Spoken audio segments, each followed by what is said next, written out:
मेरे देश परदेश में बसने वाले मेरे प्रिय ड्राइवर साथियों को, सभी अंतरिक्ष सिपाहियों को मेरा नमस्कार। कबूल करें आप ही का सेवक सुरेंद्र प्रसाद।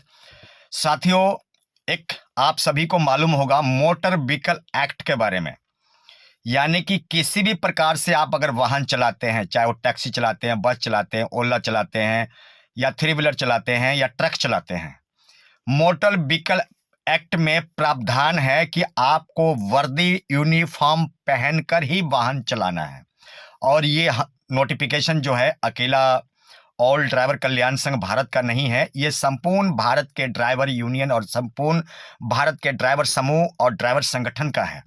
तो कृपया नोटिफिकेशन को ध्यानपूर्वक सुनिए कि आने वाले टाइम में आपको असुविधा का सामना करना पड़ सकता है।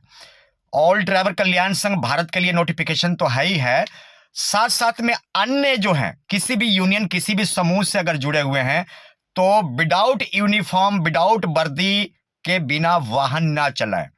अगर आपको लगता है कि तो अपने आप सिलवाएं, अगर नहीं लगता है तो आप अपने अपने समूह, अपने अपने संगठन, अपने अपने यूनियन से डिमांड्स करें। ये आप लोगों से नम्र निवेदन है, रिक्वेस्ट है कि आप लोग वर्दी पहनकर ही वाहन चलाएंगे, अपनी गाड़ी को चलाएंगे। ये हम नहीं करें, मोटर व्हीकल एक्ट कह रहा है। राज्य सरकार द्वारा बहुत बड़ी साजिश कुछ ड्राइवर यूनियन को सब्सिडी देकर उस ड्राइवर यूनियन पर लगाया ताला। यानी कि कुछ ड्राइवर यूनियन को सब्सिडी मिलने पर उन्होंने सरकार के खिलाफ चुप्पी साधी, यानी कि आवाज नहीं उठा रहे हैं।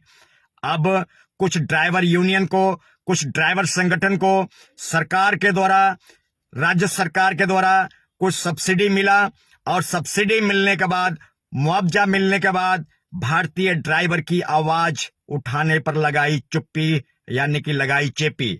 मेरे साथियों, ये ऑल ड्राइवर कल्याण संघ भारत है, कभी बिकने वाला नहीं है, कभी झुकने वाला नहीं है। सरकार अगर 10 करोड़ या 1 करोड़ भी या 100 करोड़ रुपया भी दे दे तो हम कभी भी चुप नहीं रह सकते, क्योंकि 100 करोड़ मिलने से भारत के 22 करोड़ ड्राइवरों का भविष्य नहीं सुधरने वाला है। तो मेरे साथियों, चंद पैसों के लालच में कुछ भारत में ड्राइवर यूनियन को सब्सिडी देकर राज्य सरकार ने उनकी आवाज उठाने पर लगाई रोक, लगाम लगा दी। बहुत सारे कुछ ऐसे ड्राइवर यूनियन लीडर हैं जिन्होंने सरकार से मुआवजा और फंड लेने के बाद भारतीय ड्राइवर पर आवाज उठाने पर लगाई चुप्पी। जय हिंद।